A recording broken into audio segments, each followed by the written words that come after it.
What's going on, everybody? What is going on? It is Friday, March 15th, 2024, and we are back here on the Tony and Rain Reloaded channel with another weekly Friday live stream.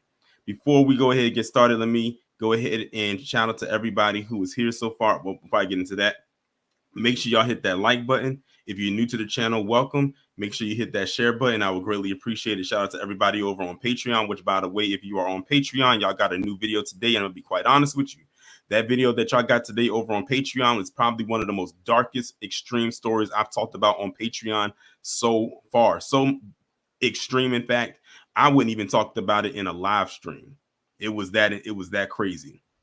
It was also sad at the same time, too.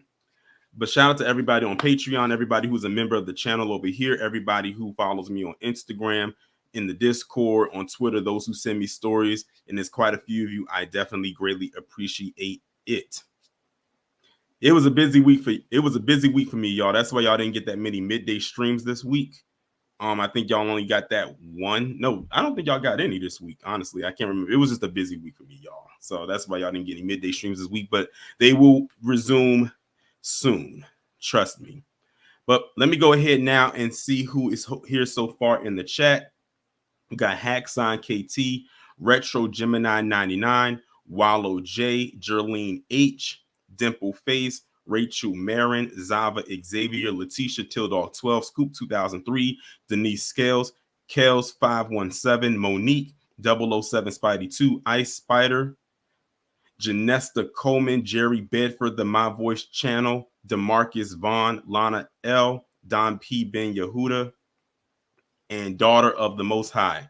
It's 50 of y'all in here so far. If y'all would hit that like button, I would greatly appreciate it. But yeah, it was a very busy week for me, y'all. So that's why y'all didn't get that many midday streams, but I do have some lined up. As a matter of fact, I have 3 of them lined up.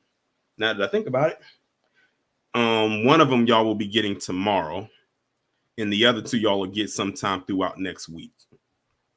So I hope everybody is having a good day. I hope everybody had a good week. I don't know where y'all are at in the establishment or even the world, but I know for me personally, where I'm at right now, the weather was beautiful.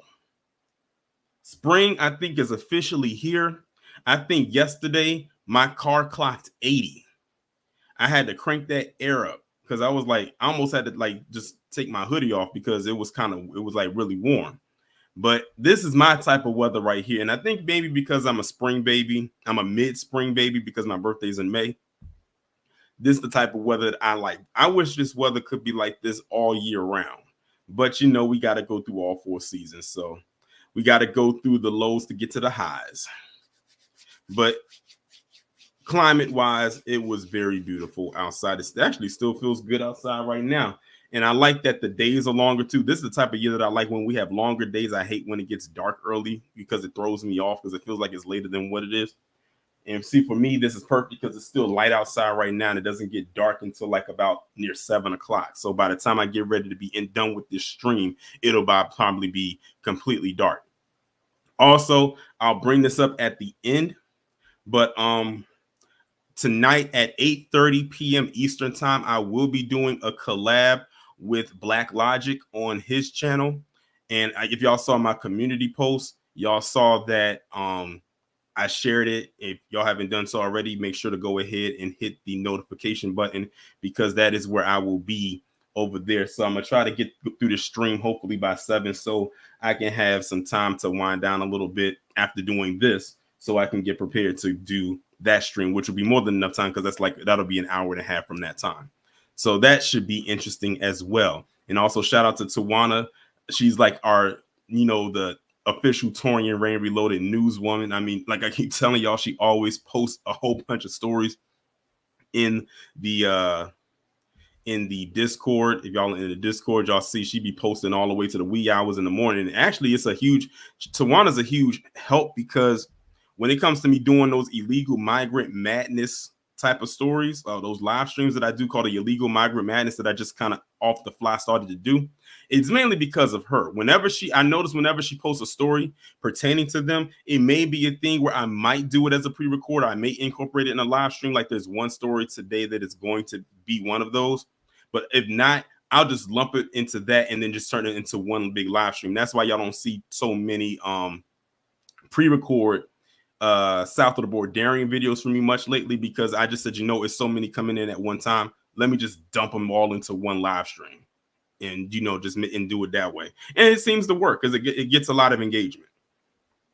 But shout out to also AW1, RBJ, J Barrett, PD that remains. Let's see who else just came in here. I already acknowledged Tawana. And I think that's about it so far. So I'm going to go ahead now and get started. Let me go ahead and share my screen. As a matter of fact, the first two stories that I'm going to talk about actually involve people that are local to me. And I was made aware of one of those particular stories, but the other one, not so much. So let me go ahead and get started with this first story right here that's coming out of, like I said, Maryland, Hyattsville to be exact, where you had this woman who is pregnant. Well, no, it says suspect accused of Maryland pregnant woman assault tied to New York Gucci store robbery caught on cam. So I'm going to go ahead and expand this and let the news clip play for y'all. And shout out to DSB for the $2 super chat.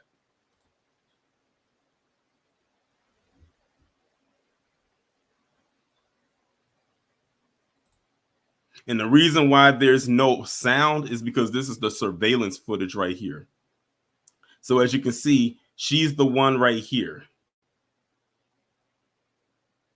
Or maybe this is her. I'm not entirely sure. But like I said, this is surveillance footage. So that's why you don't you can't hear anything. But this is her and another comrade that went into a Gucci store and just straight up robbed it. Now, this is just one of her crimes right here, robbing, and so this is her right here. This is her right here that they got it right here.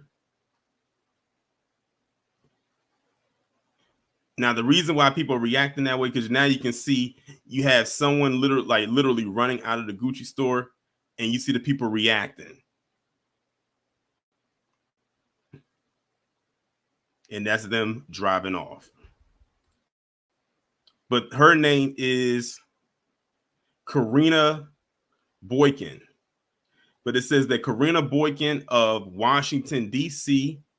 is accused of being one of several people believed to be part of a high-end robbery team that hit the Gucci store in the Meatpacking district of New York on February 19th. The 24-year-old woman is being held behind bars for allegedly kicking and punching a pregnant woman in Hyattsville on January 28th. So this is another separate crime. The other one is said that she assaulted a pregnant woman literally less than a month prior to that. It said she was taken into custody on February 22nd and is charged with first and second degree assault and reckless endangerment and is being held without bond, according to the police. And by the way, this is a let me see if I can pull up a picture of her. Look at her. This is her mugshot, y'all. Now, for those of y'all who have been following me for quite some time, what have I told y'all about women and the wigs? I want someone in this chat to tell me what is something I've always said when it comes to women. Yeah, those lashes are crazy. Things are like bat wings. But what have I told y'all about women and these wigs? It's something I always say about it, and I want to see if anyone catches it. And no, it has nothing to say about a woman not wearing a wig, but it's something about a way that the wig is. I want to see who has been following my, I guess you can say, my philosophies. It's something I always say. I'll give y'all a hint. It has something to do with trust.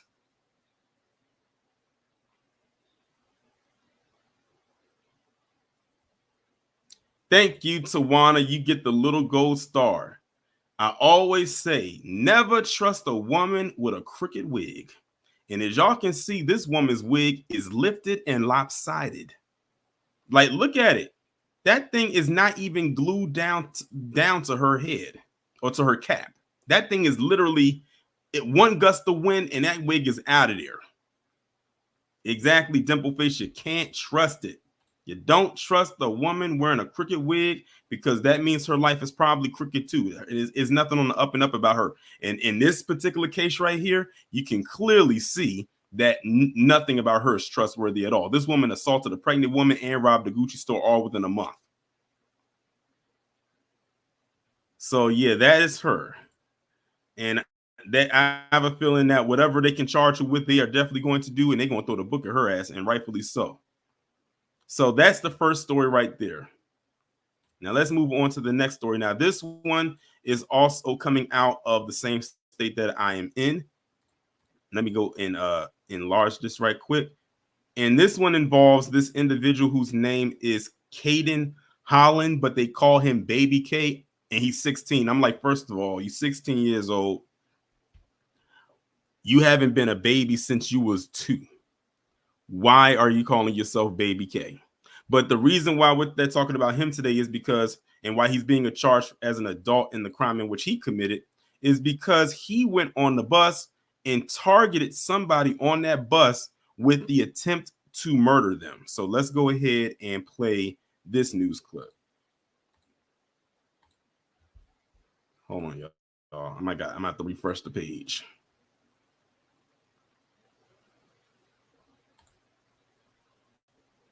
And first at 6, we've got breaking news from Prince George's County. And thank you for tuning in. I'm Leslie Foster. In the past 90 minutes, a judge ruled a 15-year-old boy will face attempted murder charges as an adult. Investigators say Kaden Holland, also known as Baby K, tried to shoot a student on board a school bus last May, but that gun misfired. 2 other teens also face charges as adults for allegedly beating the victim. An hour ago, Prince George's County State's Attorney Aisha Braveboy spoke about the seriousness of this case. A young boy could have died on a school bus. Those are the facts. That's serious. And so that's why we're treating this case with the level of seriousness that we are. It's clear we're going to be following this case for a while. We will keep you in the loop on air. So that's pretty much the story right there. It's probably some more to it, but as you can see, that's his mugshot right there on the right, and that's him on the bus right there from the surveillance camera on the bus, and that's him holding the gun right there. He literally went on this school bus looking for a person in particular. Like, this was a targeted, attempted attack that could have led to a murder that he was looking for. Only 16. Only 16. And he literally is about to throw his entire life away. Now, the other part to the story is that he and his attorneys have him take a plea deal, like basically plead guilty to this. So I'm sure because of that, they're going to try to lower the sentencing down or whatever consequences that he's going to get. But he has practically more than not just thrown his life away. Even if he did not go through with what his attempt was, it's the fact that he attempted it anyway. And yes, Xavier, yes, the boy that he was going after is extremely lucky. Now, I can't remember if the boy was on the bus that day or not, but I don't think the boy may or may not have been on the bus that day, because if he was, he probably would have gone ahead and did it. But he got on the bus with the gun and just left off. But yeah. And you want to know what's so crazy? You have a lot of PC individuals who will be all over social media, mainly X, who will try to tell Black people that we don't hold others accountable in our community. What did I just do in the first 2 stories? And I made sure those were the first 2 stories. I'm not sitting up here defending their behavior. I'm not going to sit up here and defend this woman in a crooked wig and bat eyelashes who assaulted a pregnant woman and then robbed the Gucci store. Nor am I going to sit up here and defend a 16-year-old who calls himself Baby K when he was going on a bus to try to kill somebody. Both of them are trash. And at very young age, and I don't know how old. No, Kerina, they said she's 24. So they're both young. And what's so sad about his is that his life hasn't even begun yet. He's not even 18. He's still a minor. What's going on, Tamika? So I hope the both of them get the consequences that they so deservedly are supposed to receive.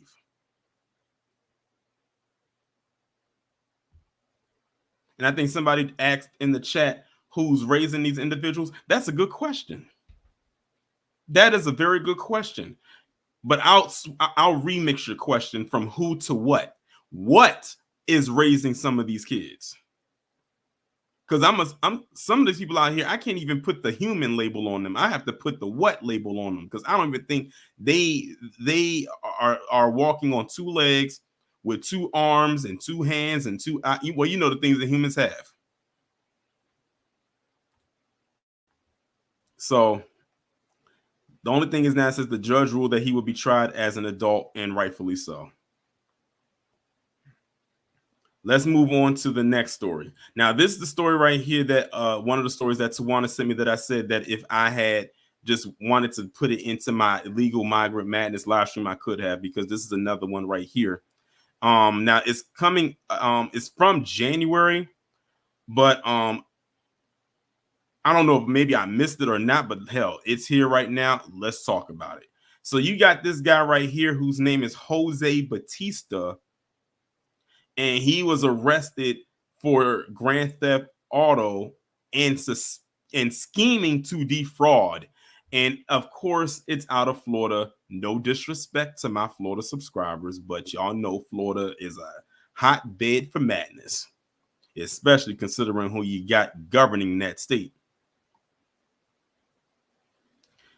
It says Cocoa Beach Police, along with multiple agencies, including Florida Department of Law Enforcement, Brevard County Sheriff's Office, Orange County Sheriff's Office, and various other state, federal governmental agencies, arrested Jose Osvaldo Palenco Batista, age 26, of Orlando, Florida, for the charges of grand theft, conspiracy, and scheming to defraud. The arrest was in reference to a quote-unquote grandparent scam. Oh, that tells me all I need to know right there. That's who that just on that title alone in the quotations tells me that's who he was defrauding. That occurred on January 10th, 2024. Law enforcement responded to a residence in Cocoa Beach where contact was made with the victim. She reported sending money via a rideshare company for her grandchild who was allegedly involved in a crash and was arrested. After the money was sent, she called her grandson and discovered she was swindled and immediately contacted law enforcement. The suspect again called the victim, demanding additional money while law enforcement was on scene. Working with the above listed agencies, law enforcement was able to conduct a controlled delivery to Jose Batista. During an execution of a search warrant at the residence, he was subsequently taken into custody without incident. The Cocoa Beach Police Department is committed to actively pursuing criminal leads that affect both the residents, visitors, and the vulnerable community of Cocoa Beach. The investigation is ongoing. This sounds a lot like the scams they were doing out there in California. It was the Romanians. They was out there scamming a lot of elderly Asian people, like in this Asian mainly enclave community out there in California. I had talked about it last year, and I think they were doing it with jewelry or something like that, or maybe that was a separate case. I'm not sure, but I do know they were Romanians, and the people that they were scamming were older Asians, like those who are like retired, maybe grandchildren. I mean, not grandchildren, grandparents and great grands. And I'm talking about in that age range, talking about people like in their 60s, 70s, and older. So I'm not surprised by that, because some of the easiest people for a lot of these people, these scam artists, to go after are people who are elderly. Those are some of the most vulnerable people to go after when it comes to scams. I'm not saying that nobody else younger can get scammed, because I think most of us in here probably have been scammed before, whether it voluntarily or involuntarily. But going after an elder crowd is the easiest target to go after for a multitude of reasons. And what's sad is, I think the sad part is, because they're older, then it's like, you know, that's probably, for a lot of them, that's probably money they saved up for many, many years of working. You know, they're retired, they're on a fixed income, they still got bills, they still got taxes and all of that things. They don't get that many breaks even after they retire, after contributing to society for all those years. And then bam, one day you got this person who sees a willing person or a willing target, and they just clean them out. And in some cases, those people get cleaned out so badly, they don't even get the money back. Denise said, I'll be 60 in 2 weeks. I remember you saying that you got a birthday coming up. You were Aries just like my dad.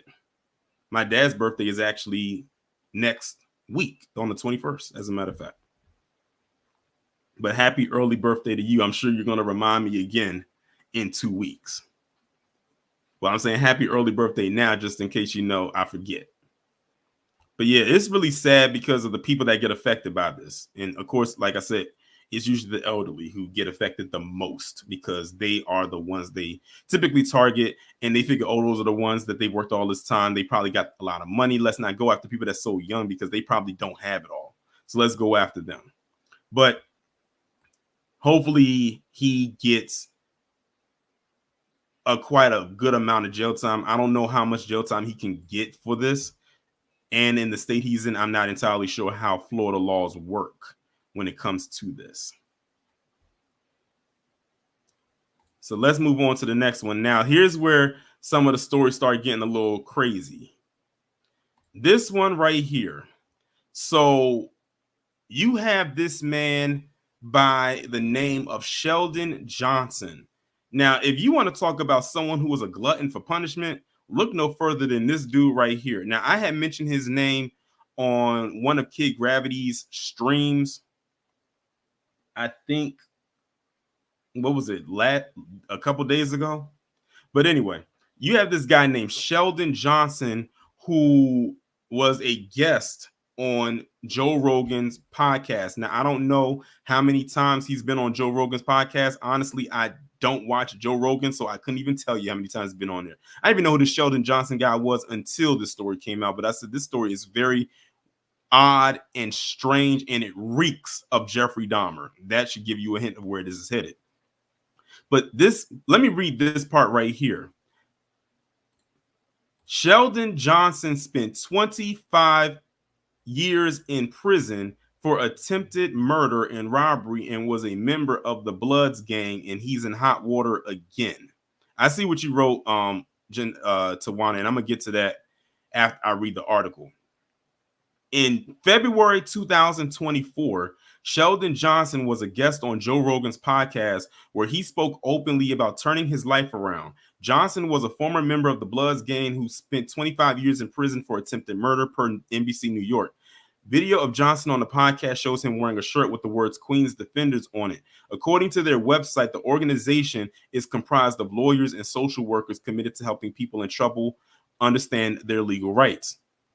At one point in the interview, Johnson talks about the moment in prison he knew a change had to happen. He was just released from solitary confinement and was thinking about his wife and children. In particular, Johnson was concerned about his son hearing stories about his criminal activities. In May 2023, Johnson was released from prison, and less than a year later, police found body parts in his freezer. That's where the Jeffrey Dahmer part comes in, people. Here's what we know about former Joe Rogan's podcast guest Sheldon Johnson. On March 6, 2024, police were called to an apartment in the Bronx when neighbors requested a wellness check for its resident.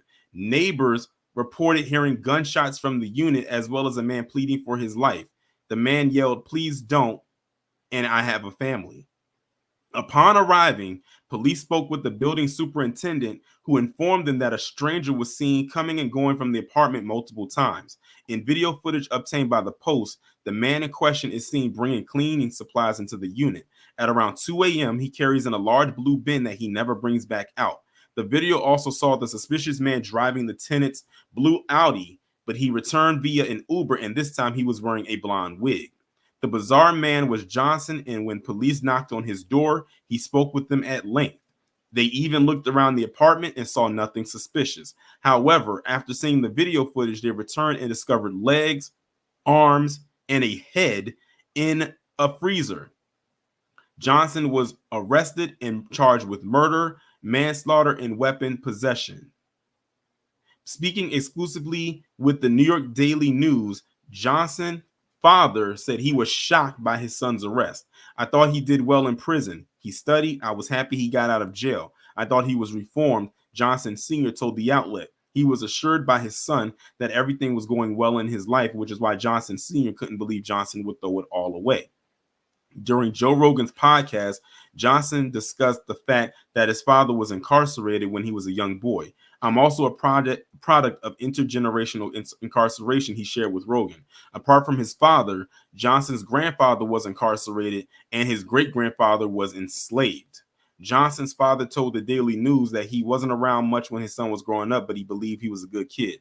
That's crazy. That last part is wild. This literally, he said, I am a product of intergenerational incarceration. So they said, so he was locked up, his dad was locked up, his grandfather was locked up, and his great-grandfather was a slave. So this literally is the men on his side of the family all the way down to him has a trickle-down effect of being literally incarcerated. I hate to say it prematurely, but I want to say it prematurely. Hopefully, his children, I don't know if he has a son or not, because they said he has kids, but they didn't specify son or a daughter. But if he has a son, hopefully they can break that curse.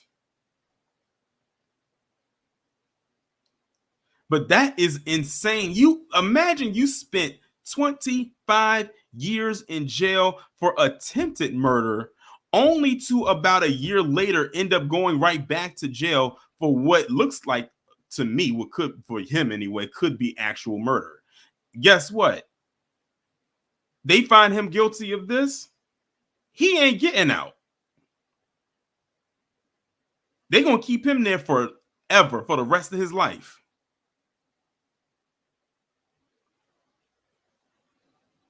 Now, Tawana wrote a comment in the comment section where she said that he has let me see if I can scroll up and see it.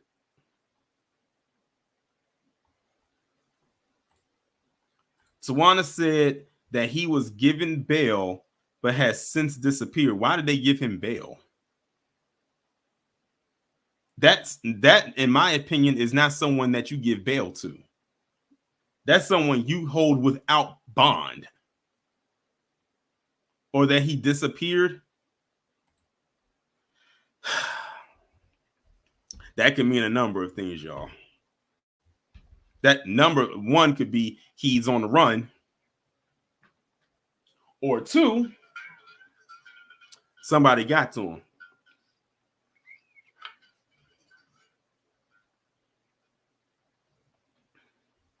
But this is some wild stuff right here, y'all.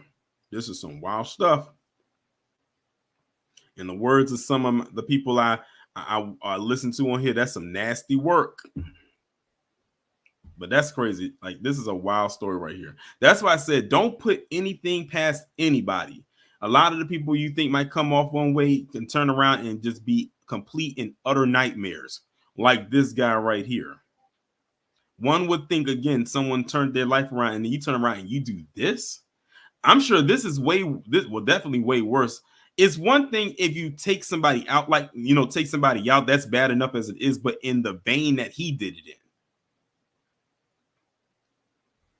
which I'm sure wasn't even close to what he attempted to do 25 years ago or over 25 years ago. Till also they gave him bail and people wonder why these guys are so out of control. They fear no repercussions. Exactly. Like, why would you give him bail? That's dumb. Like, y'all should have, he should have stayed locked up. Now y'all don't know where he at. And that's scary because with the kind of crime that he did, you better hope that he doesn't come across somebody that does not know who he is. Because this story isn't as widespread as one would think. I mean, y'all couldn't tell me that someone who did this was not a flight risk.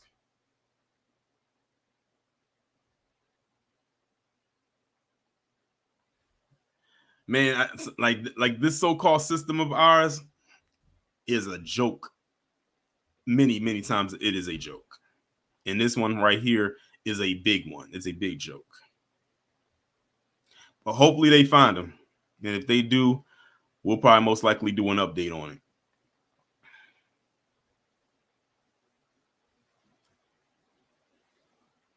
Janessa says slightly off topic. Both parents are found guilty. Not for you talking about Ethan Crumbley's parents. Listen, I didn't even have to look into the story about the father involving that story because I knew right off the bat he was going to be found guilty. I said they found the son guilty and he's gotten life without the possibility of parole. They found the mother guilty for what she did. It's no way he was going to let the dad walk. None. I called that when I talked about her. So I'm not surprised, but I'm glad that they did. That just shows you right there the role that the parents played in this situation, and it could have been avoided if they would have done what they were supposed to do. But let me go ahead and Black First Coffee said, who was he killing? Someone said in the chat that he was killing it, that he killed an op or something like that. I think that's what somebody said in the chat is who he did. So it was probably a rival. But still, like, come on now. That's crazy. Let's move on to this now. Oh, my God. This one right here. Now, let me tell y'all something right quick.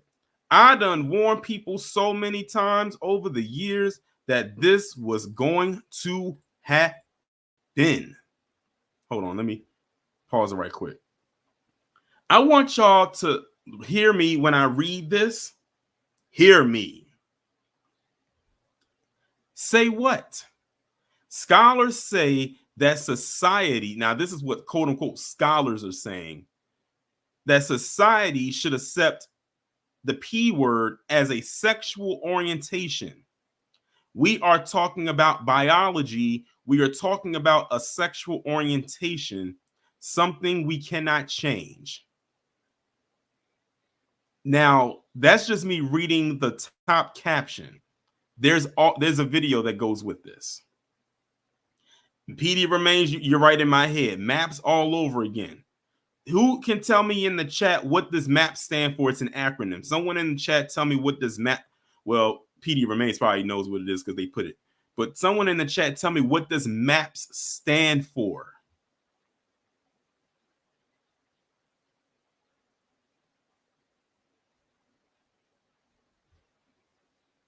And I've talked about this on my channel a few times, especially a couple times last year.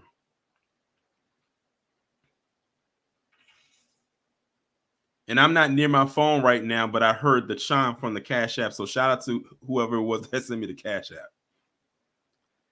Jay Barrett put it, and I understand that people didn't want to type it, but yes, what Jay Barrett put in the chat, that's what it stands for. That's an actual thing, y'all. In case y'all were unaware, MAPS is a real thing. Just like NAMBLA is a real thing. So let me go ahead now and press play on this. And man, this right here is going to piss everyone in this chat off, especially if you have children or if you have nieces and nephews or little cousins who are minors. To reflect and to overcome our negative feelings about pedophiles and to treat them with the same respect we treat other people with. We should accept that pedophiles are people who have not chosen their sexuality and who, unlike most of us, will never be able to live it out freely if they want to lead an upright life. We should accept that pedophilia is a sexual preference. Yes, from an emotional point of view, I can kind of understand that you would want to eliminate these people from society. However, it doesn't make sense. And that's because we're talking about biology.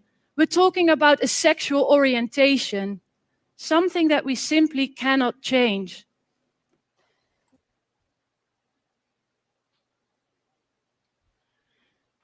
Two major things stuck out to me besides the absolute grotesque and disturbing verbiage that both of these individuals used.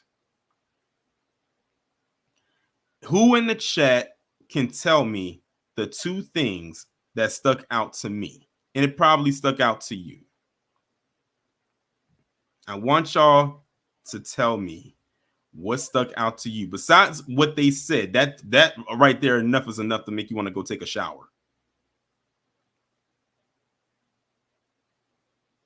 It's two things. Well, it's actually one thing, but it could apply to both.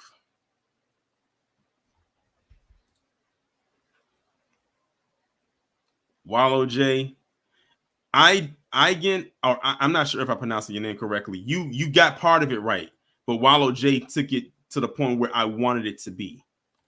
Both of the ones who are speaking on this are both PC women. I want you to understand something. These are some of the same women who was yelling loudly about Me Too back in 2016. About these wicked, creepy, perverted men being inappropriate with women. Yet you have these two white women on here talking about how that P word is biological and it's a sexual orientation. I'm sorry, I do not see how someone who is inappropriate with children is seen in the same capacity as someone who's in a relationship with an adult, where two adults are with each other. It doesn't matter which way you lean, whether you like the opposite sex or the same sex. I don't see how anyone who likes children is seen as a sexuality. You know why I don't see it like that? Because it is not.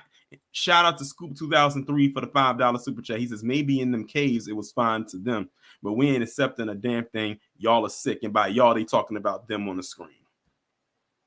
But why am I not surprised by this? This is coming from the same culture who believes in, well, grooming with their dogs. I'm going to just leave it like that. I don't want to say the actual word. And please do not type the word in the chat.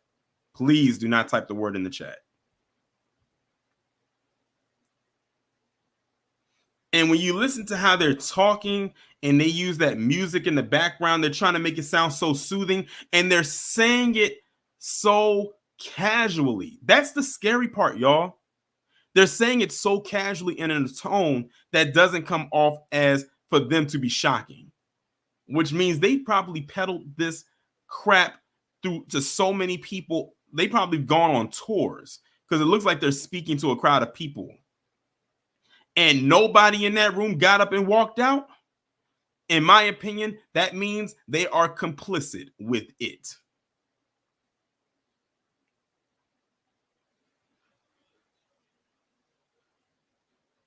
They are literally trying to turn something that's very illegal into something that is to be seen as, oh, there's just something wrong with them.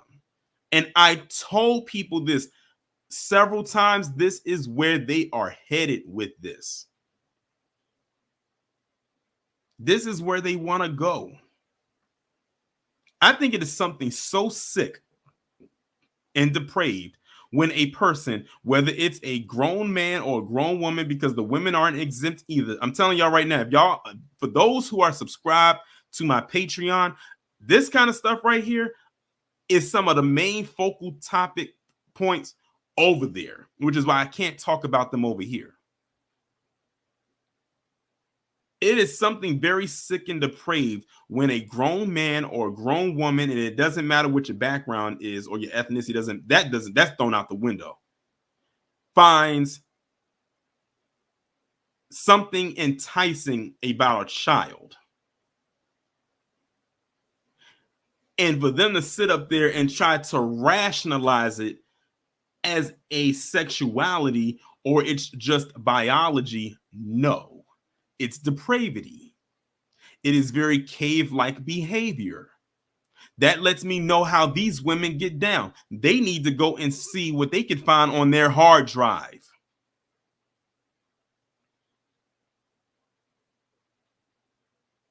Dimple Face, the women are never held accountable. You want to know what the scary part about it is? You're right. Not all the time. There are some that do get held accountable, but not too many. That's probably why it was so easy for these two women to come on here and say that, and nobody really reacted to it and like, oh my God, I can't believe they said that. Now, had it been a man up there and said it, then, you know, the response would have been very different. They know who to put out there who can get away with saying stuff like that and who can't. When on Truth to Be Told, neither one of them should be getting away with it at all.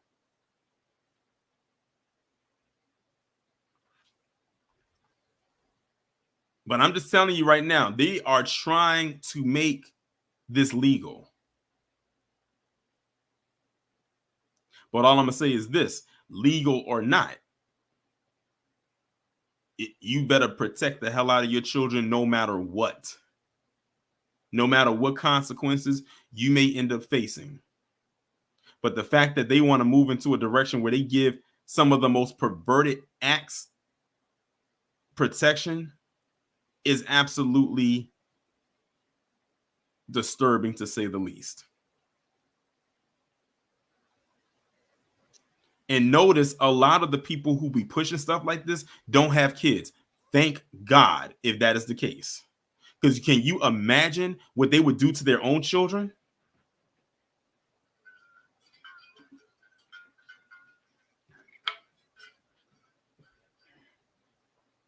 If they will do this to some stranger's children, imagine what they'll do to their own children who live at home with them. That's easy access.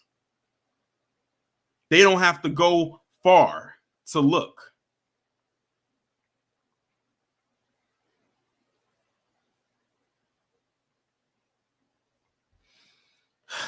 Man, I had to, like I told you, this one right here, this was the heated topic for me right here. This one right here, like y'all always heard me say before, I can't stand stories that involve when someone harms a child, whether it's like abuse, what they're talking about, of course, or, you know, any type of effects that will take a child out of this world.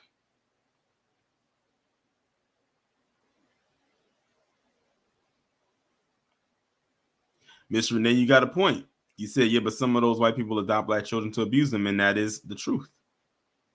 I can't even push back on that one. That's why some nations in Africa have banned white people from adopting children from over there, because they know how they get down.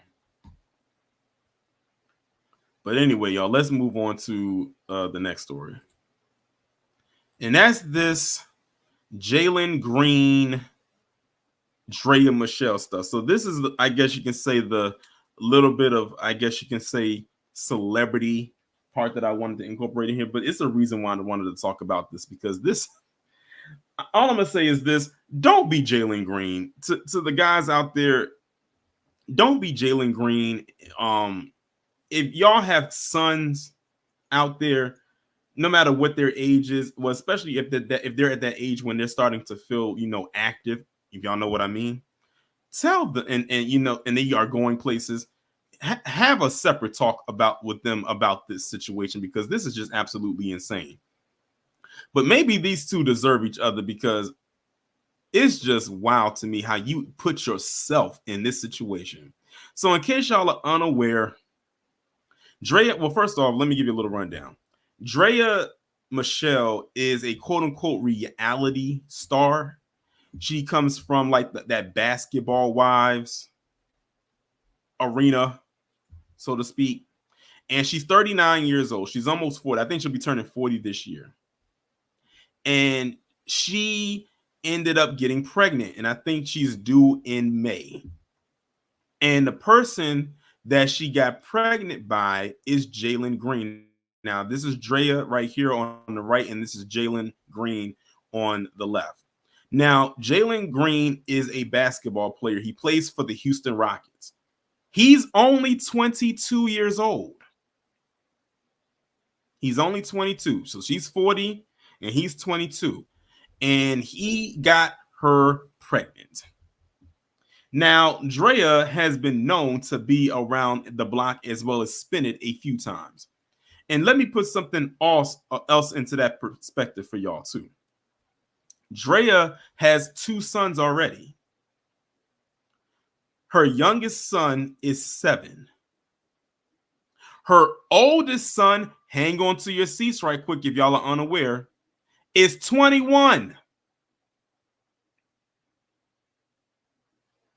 Drea's oldest son is 21, which means if we do the math, Jalen Green is a year or maybe not even a whole year older than her son, which means that he's old enough to be her son.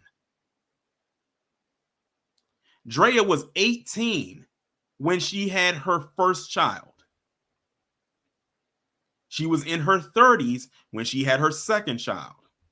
Now she's about to be 40, having her third child with a man that is the same age as her son, her oldest son. About a 1 year, 1 year, 6 months, it doesn't matter. They are both in the same generation, literally like very close in age. Can you imagine what that has to be like? Imagine you have a 21-year-old son and you're about to tell him he's about to be a brother again, and the father is the same age as you.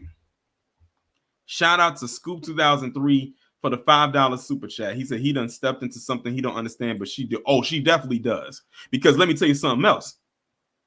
Drea Michelle has been known to mess with ballers. Okay? I know one of her children, I believe, that she had is with a baseball player. Someone can correct me. I don't be following these women, but I know one of them, I think she had with a baseball player. So we all know that she's looking for a bag. And now she's about to get a big bag out of Jalen because Jalen Green is young. He's very much not even in his prime yet. He's still very much early on in his career.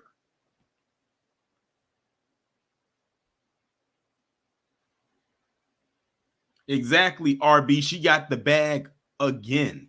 But what's crazy is, and I'm not even, when I say crazy, I'm actually saying this is a good crazy. A good crazy is there's a lot of people on social media, both men and women alike, who are literally holding both of them accountable for their actions. You have women holding Drea accountable for what she did, and you got men holding Jalen accountable for what he did.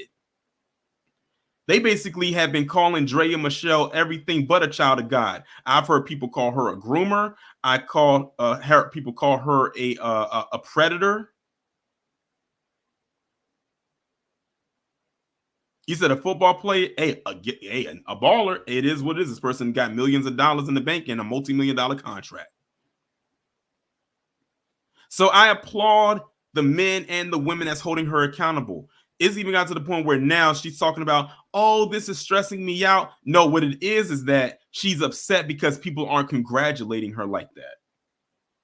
Because people are aware of her antics. And Jalen, you should have read the facts. They call him the whole facts. That's what he should have read before hopping in bed with this chick. And apparently, this is not just a one-off thing. This is apparently, allegedly, they were in, or maybe still are, in a relationship. So it's not like he just hit it and quit it.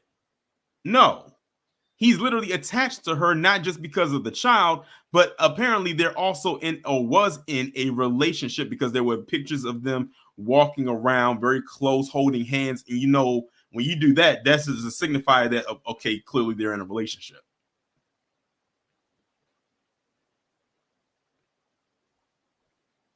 She wrote this on her Instagram page. I feel like I'm at the bottom of a pile of heavy humans. Most hours of the day, I feel like I am struggling to breathe.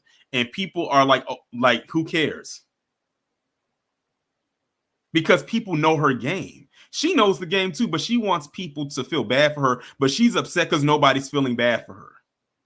Nobody's feeling bad for him either.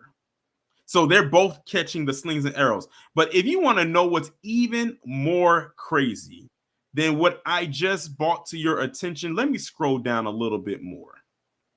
Scrolling down. Look at this right here. It says Jalen Green seemingly has Drea Michelle's name tatted on him. Now, this is a picture of Jalen and his sister. That's not Drea. Now, look at this. That's her name. I hope to God that that is a tat of someone in your family who y'all call Drea and not the woman who you're having a baby with. Because if it is, this guy is more sprung than a box spring. This dude is going to be more sprung than a slinky. I hope that you did not get this woman's name tatted on you.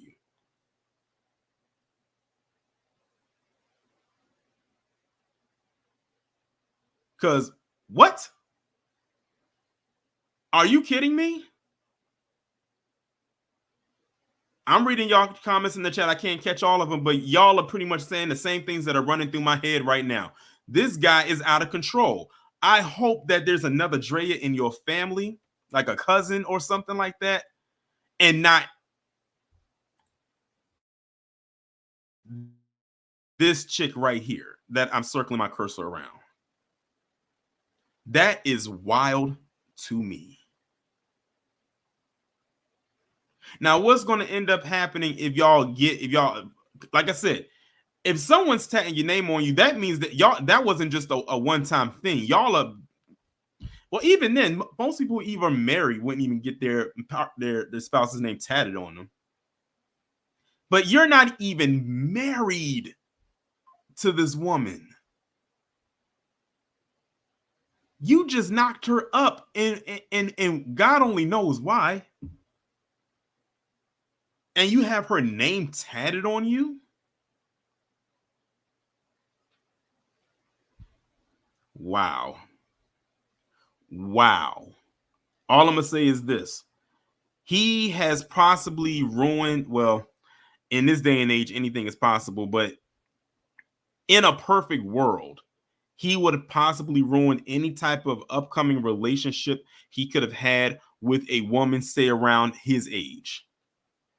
Because she's going to feel like, how can I even compete with that? This dude messed with a 39-year-old woman, got her pregnant, and then tatted her name on him. Mind you, the baby isn't even here yet. I don't like using the word simp, but in this case, it definitely applies. I mean, come on. Even Marcus Jordan, as simpish as he is, didn't go out and knock up Larsa Pippen. Well, I think her eggs might be dried up anyway, so it's not possible, but still. They're around the same age. So, oh my God. What is going on here, y'all? What the hell is going on? Somebody please let me know.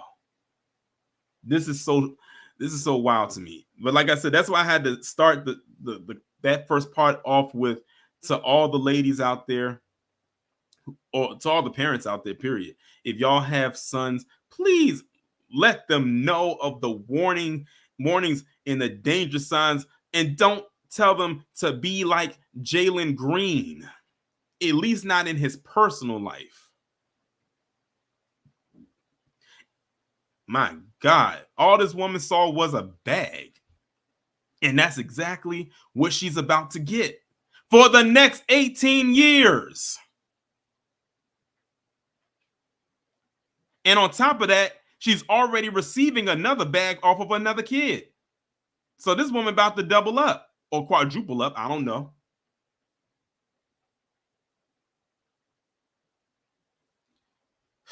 Man, listen, you know what? All I have to say is this. That is his life, not mine. That is it. Last story of the day, y'all. Now, this one I had to go back to my roots. Now, anybody who has been following me for quite some time knows that when I started, reignited my channel, my original channel, the original Touring and Rain channel back in 2016, the first stories that I did on my channel on a consistent basis was how they said PC is now the face of overdose. Well, it's been a while since I've talked about this, but I said, you know what? I needed something else to talk about because I like to do like 7 topics. Well, because that's how the template is set up for the thumbnail, so 7 it is. And I said, you know what? I wonder what fentanyl stories are out there. And I came across this one. Out of Oregon, it says Oregon sees the highest fentanyl overdose death increase in the nation. Let's see what they're talking about, shall we?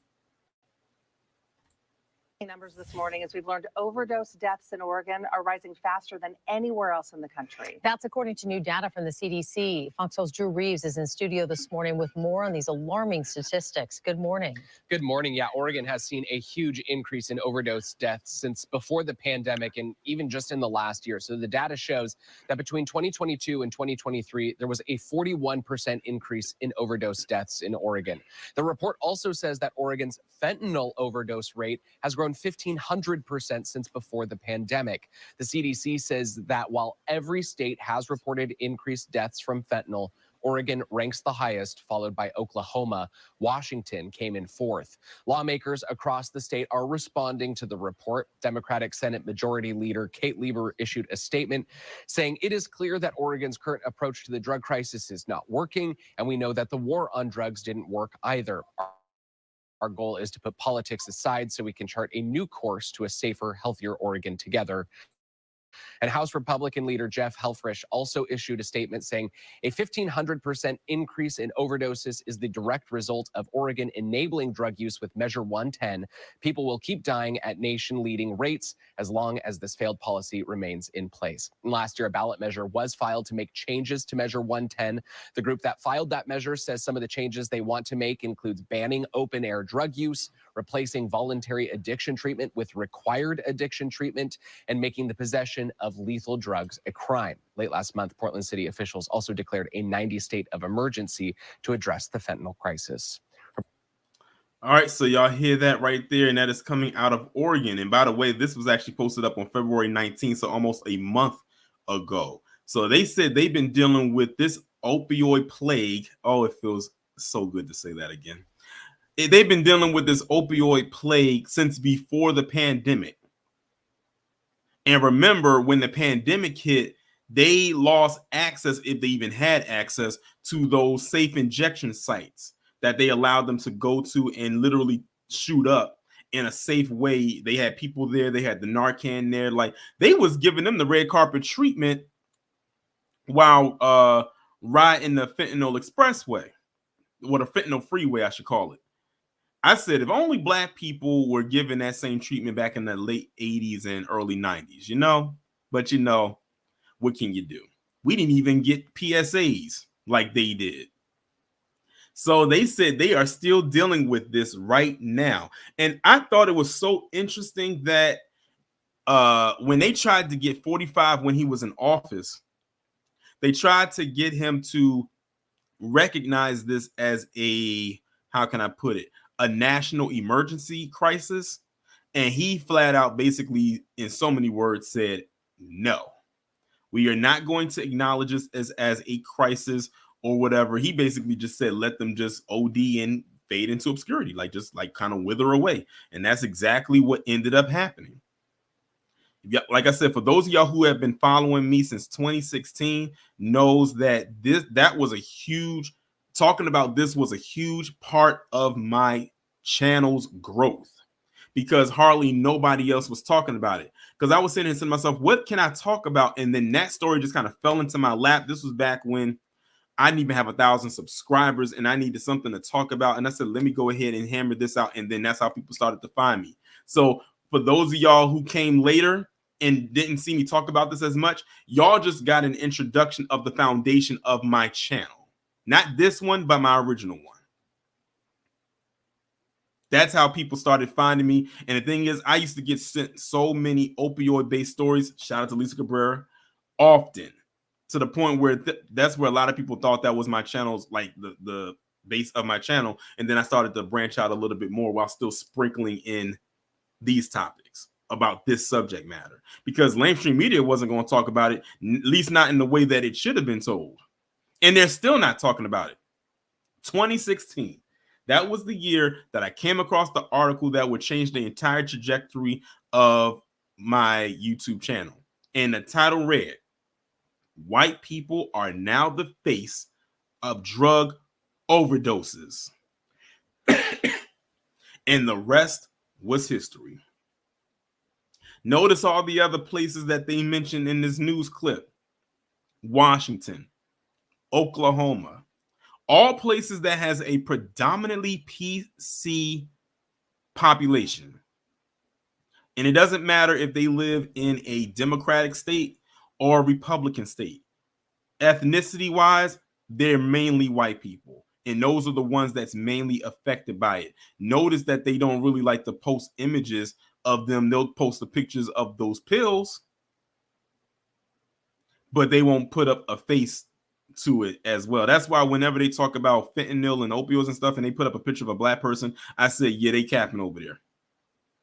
They are capping their ass off. Oh, capping America is what they are. That's what they are. But like many of you said in the chat before the video even played, I feel nothing. Denise said, was West Virginia on the list? I'm not sure. I think they only mentioned like the top 4 states, but I didn't look into seeing it. But I wouldn't be surprised considering, you know, West Virginia does have a rather interesting underbelly to it. But yeah, they want to try to keep this as under wraps as they possibly can. One day, hell, it could even be today. I don't care when it is. Just go on to Google and just type in opioid overdose or opioids, and then click the news tab and watch a whole laundry list of news articles pop up. Some of them might be repeat articles or repeat topics, but there's a lot of stuff there. To the point where when I started my channel and was doing this topic, all I had to do was go onto Google, just type in opioid overdoses, and there were so many stories popping up every single day from different locations.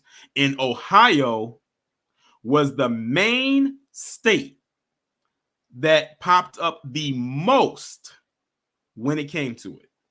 That's why I initially early on, I called Ohio the hub for heroin, because Ohio has some of the highest heroin overdoses in the establishment of all 50 states. They stayed in the news. Now you really don't hear about them much anymore, but guess what? Just because you don't hear about them doesn't mean it's still not happening.